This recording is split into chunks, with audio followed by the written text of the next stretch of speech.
Right, imagine this, right? You've got an empty box, a $20 bill, and the chance to grab as many second-hand books as you can carry. The only problem is that you're competing with hundreds of other book lovers and the clock is ticking. It's Friday morning, so we have a couple. The shelves are all packed, book lovers are swarming all around you. So what strategy would you implement? What author would you go to first, or would you focus on the genre? Would you go to the paperbacks or the hardbacks first? These are the things that were running through my head when last Friday I found myself in that exact scenario. I even took the day off of work and I went to Cobb County Civic Center, which is just outside of Atlanta, and I was hunting for some absolute bargains. So what I'm going to do in this video is take you along on my little book hunting adventure so that if you're thinking about going to a library sale near you, I can tell you what to expect, what strategy I implemented, and the condition of the books, and most importantly, you know, what books did I get. The thing I really like about library sales is that yes,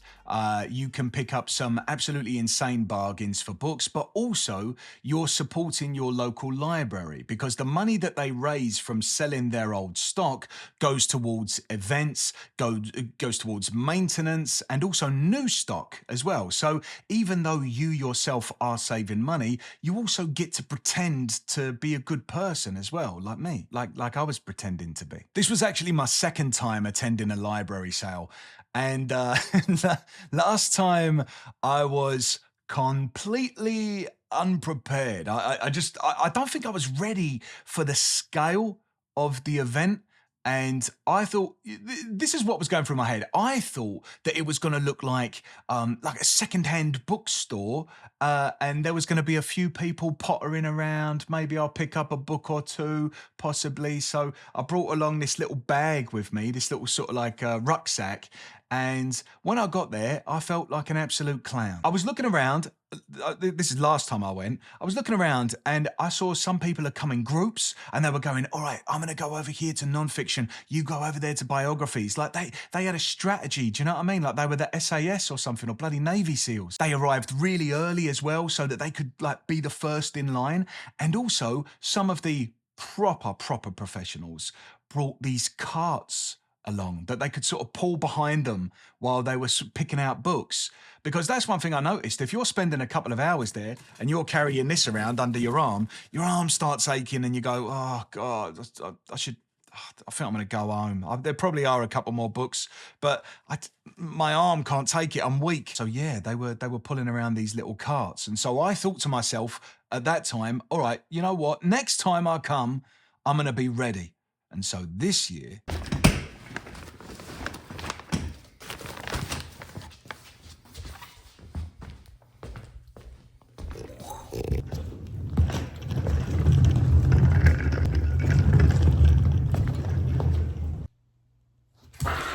another mistake that I made last time around is that I didn't have any kind of plan of what I was looking for. There was no direction. I was just fluttering around from shelf to shelf like a little butterfly. So this time I decided that I was going to use Goodreads in order to make a list. And if you follow me on Goodreads, by the way, you probably saw that I was adding loads of books, just like I was going crazy last week. And that was the reason, because I was just trying to think of every book that I could possibly want that I didn't already own.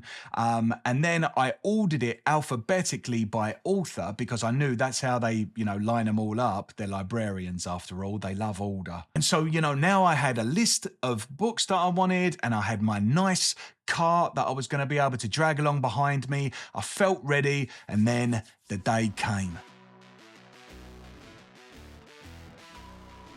So I arrived about half an hour before the doors opened so that I could get a good spot in line and kind of get dibs on the titles that I was most interested in.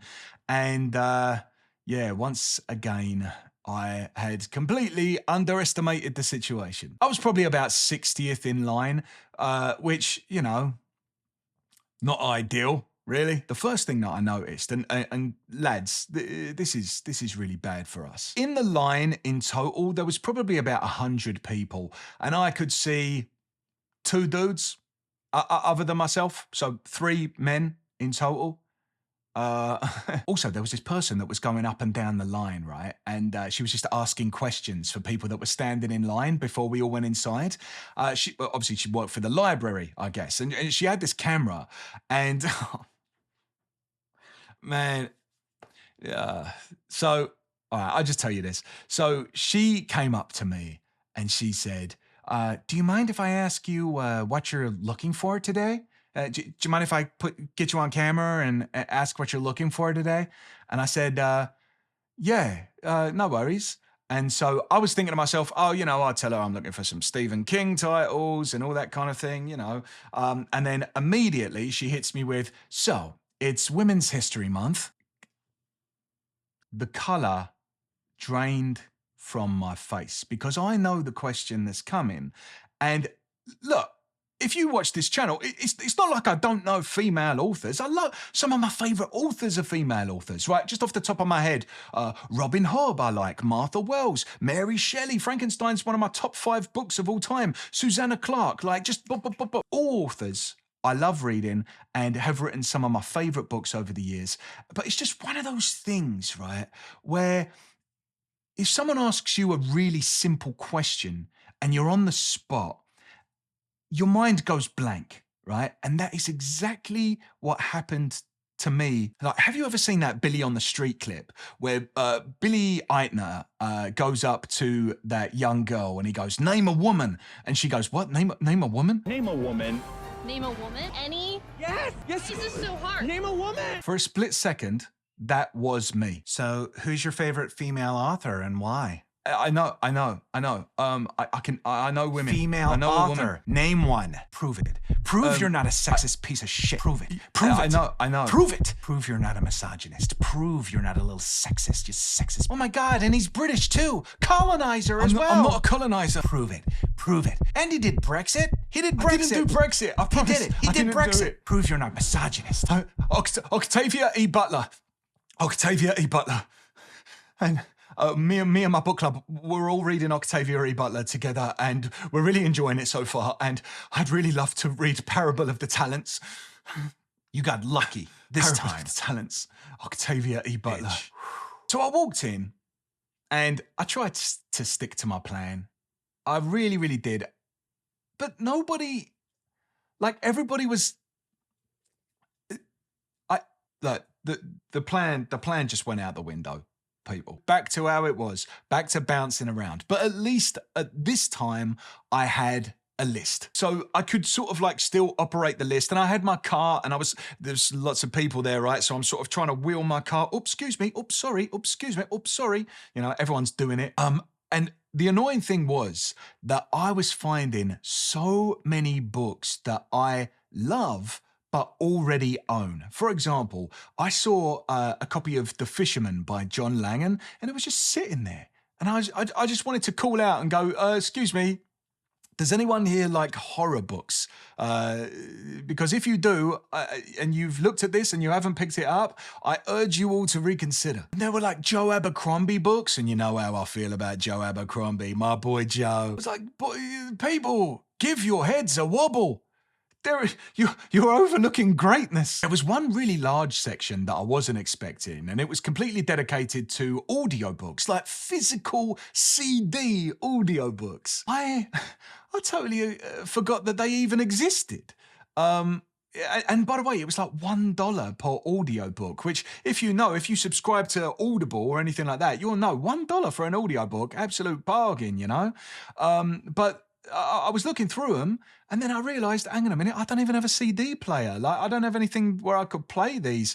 Even my Mac that I use doesn't have a CD player in it, so where I could upload it to my phone. So yeah, just untapped resource. And by the way, look at the goldfinch, an absolute chonker. One thing I will say, if you like James Patterson, if you like Janet Ivanovich, if you like John Grisham, you must go to a library sale because there were about 50 to 100 titles from each one of these authors. I think you could probably get their entire bibliography. And I thought the same would be true of Stephen King as well, but no, there were a handful of Stephen King books. Did I pick them up? You better bloody believe I did. And I'll tell you what books I got from Stephen King that I didn't already own. I'm excited about them, honestly. So what I'm going to do, I'll tell you how many books I purchased. One other thing that I should mention is that when I checked out, I realized that I got the pricing wrong, right? It's not a big deal because the $20 deal that was happening where you fill up a box was actually happening on the Sunday, where I turned up on the Friday. And on Friday, you get first dibs of everything, obviously, right? And what the deal was, it was $20 for a box of hardbacks and $10 for a box of paperbacks. But that's a specific deal on Sunday. On Friday and Saturday, they were selling hardbacks for $1.50 and paperbacks for $1. So I'm still really happy with that though, because it averaged out to about the same anyway. And if I showed up on Sunday, I feel like all of the books that I was interested in already would have been taken. As a little bonus as well, there were some people outside that were selling Girl Scout cookies. And I was like, oh yes, so American, so American. I've got to pick them up. And I ended up getting, I think they're called tagalongs, which are like chocolate peanut butter, which, I mean, obviously I'm going to get them. And the other ones that they said, oh, well, you know, if you're getting them, you got to get these. It was the Thin Mints that I got. And they went, oh, by the way, honey, when you go home, make sure you put them in the freezer because it gives them an extra snap. And I was like, oh, well, an extra snap. Lovely. And I did put them in the freezer and I'm yet to taste them, but I bet they're lovely. The tagalongs, already gone, mate. So how many books did I end up getting and what condition were they in? And most importantly, how much did I spend in the end? Just before I tell you the books that I picked up and what condition they're all in, I just want to say a massive thank you to the patrons on Patreon. Your support makes Paperback Journeys possible. You help me to keep making these videos, building this community and creating this fun place where we all get to talk about books. A special thanks to the cult members. It's not a cult. A very special thank you to the named men and an extra special thank you to the quartet. In each video, what I like to do is take a member of the quartet and just give them a random compliment. So I'd like to say, Ashton Anderson. Ashton, come over here, quick. I've got something to tell you. If I was on a road trip in the car, I would absolutely hand you the aux cord because I know you have incredible taste in music and you would turn the car ride into a journey. All right, so I'm going to show you the footage from the books that I picked up last Friday. Okay, so I've got the cart down here. What I'm going to do is just really quickly go through all of the books that I received, and then you can guess how much you think I spent. I think that's a pretty fun game that we can play, ain't it? So, and I'm not going to do like a big synopsis for each book because that'd take forever. Do you know what I mean? So, yeah, let's just go through them real quick. We're starting off with Ernest Hemingway's collection of short stories. Very nice. Then, this was recommended to me by someone on the Discord, and I'm so sorry because I can't remember who recommended this to me. I apologize. I will make it up to you. It's John Scalzi's Red Shirts. I'm so tempted to tell you what each of these books are about, but again, it would take too long. So it's a sci-fi. I just say that. This book is The Art of Racing in the Rain. And the reason I got this is because my dad keeps telling me, listen, do you want to cry? Do you want to cry?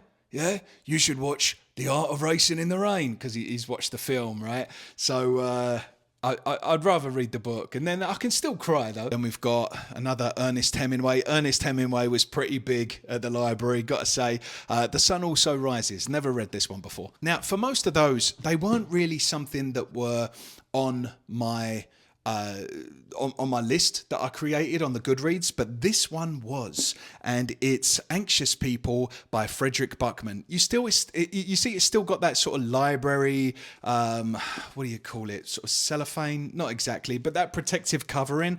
Yeah, I'm gonna take that off because I don't like. Same one here, Dan Brown, The Lost Symbol. I never read The Lost Symbol.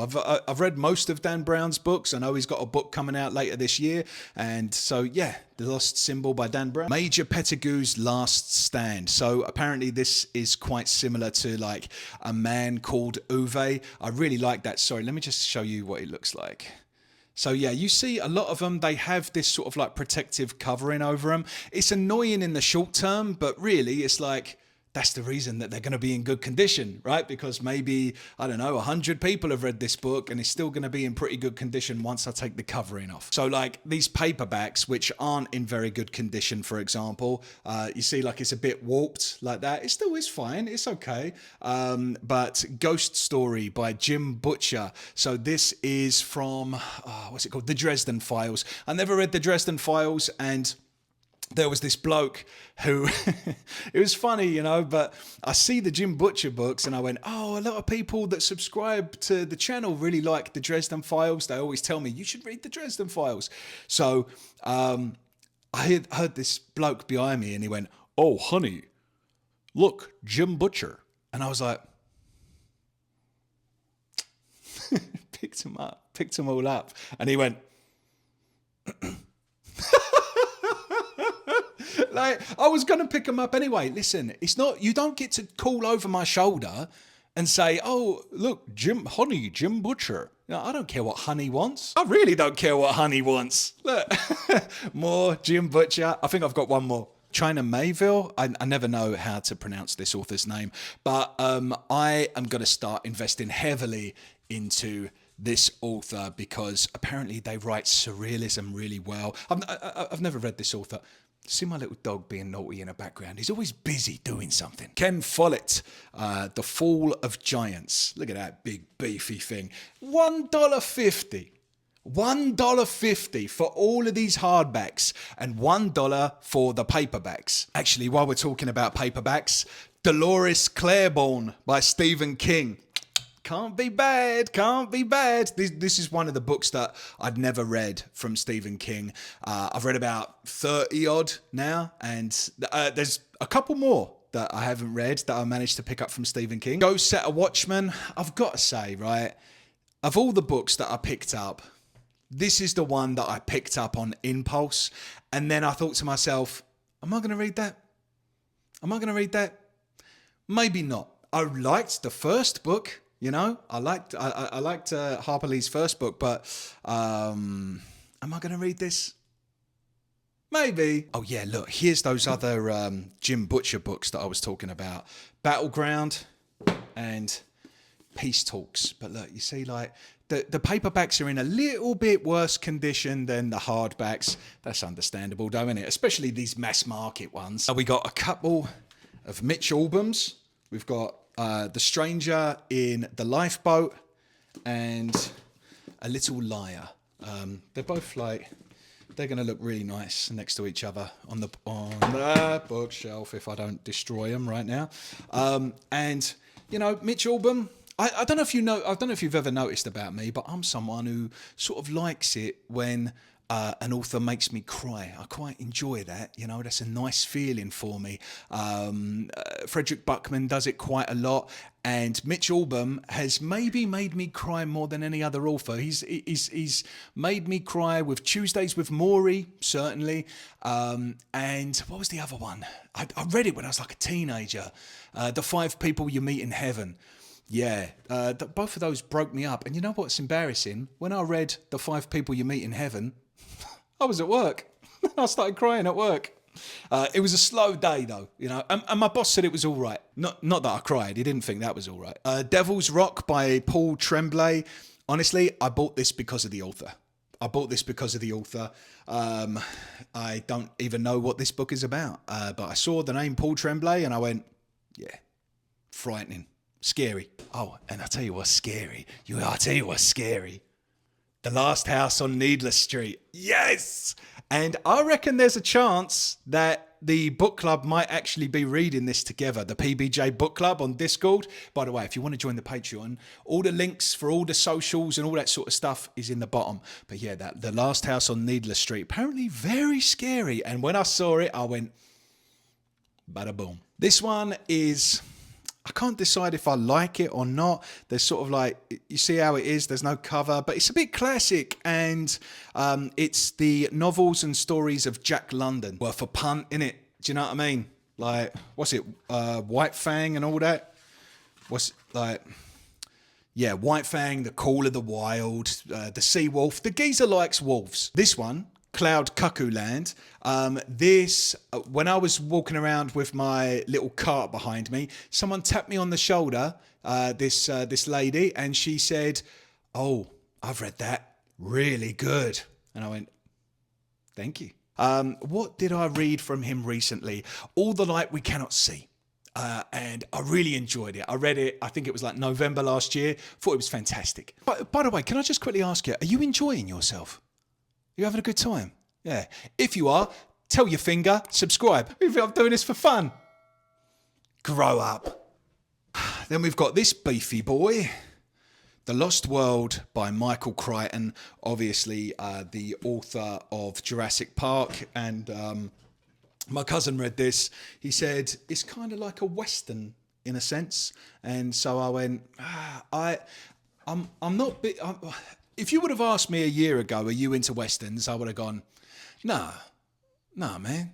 Who's into Westerns? But not me, apparently, because I read Lonesome Dove, absolutely loved Lonesome Dove. And then I read The Heart in Winter, and I just recently released a book review of that. Blew me away. Loved it. So, I don't know, maybe I am a Western guy. And talking about video games and stuff like that, I love Red Dead Redemption 2, one of my favourite video games. Maybe I'm a Western guy. You know, getting a bit older now, coming up to 40, and yeah, maybe I like Westerns now. I don't know. Fairy Tale by Stephen King, and this one is in good condition, but it doesn't have all the plastic wrapping all over it. So that's nice. By the way, Fairy Tale, I love a bit of Stephen King, me, but you know what I don't really like? Fairy tales. I've made no secret of that. I didn't really like The Eyes of the Dragon by Stephen King, but still, when you see one of your favourite authors and a book that you haven't read and it's $1.50, you're going to go, maybe I will like this. Maybe it's not like a traditional fairy tale, you know? Maybe the title's a little bit ironic. Maybe that's wishful thinking. We shall see. And then I picked up Mr. Mercedes, which I think... Look, you see that has got the plastic wrapping in. I think with Mr. Mercedes, that is... What's his name? Is it Bill Hodges? Or am I just making that up? And also, Holly Gibney is in it as well, I think. I'm pretty sure that's the first book or maybe the second book in the Bill Hodges trilogy. So I might have to get the other ones. So here you can see all of the books that I got on the library sale. I think that's a pretty good haul, ain't it? Oh, yeah. So for all of those books, how much you reckon? I'll tell you. $31.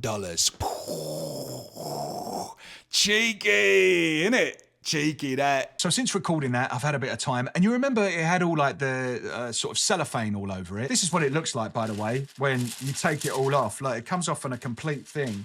But look at it now. Like, that is perfect condition, isn't it? You know? And then the only other thing is some of them have like this thing here. And so what I'm going to do, I'm going to take a hairdryer and just sort of like, I know what you're thinking. How have you got a hairdryer if you're bald? I have a wife. And I know what you're thinking. How do you have a wife if you're bald?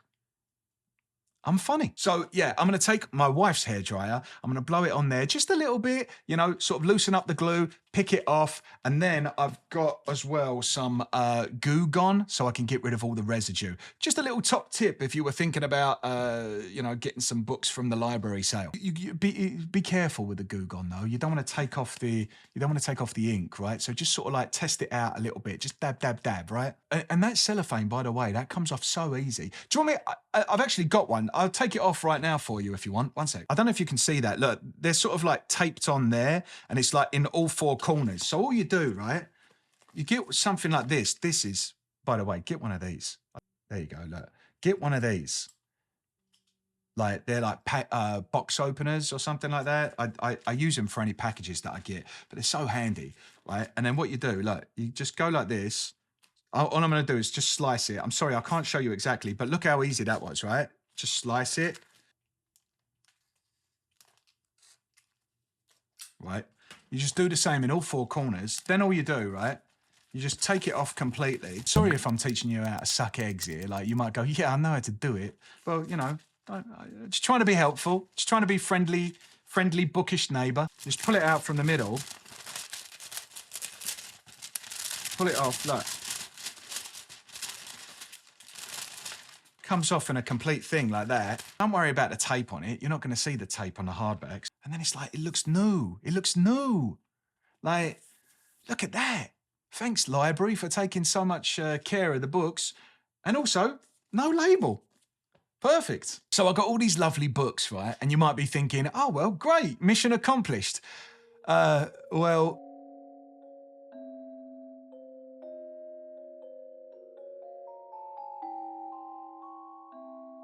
Now I needed somewhere to, like, put them all, you know? So in my next video, what I'm gonna do is rearrange my bookshelves, make them all nice and pretty, nice and beautiful.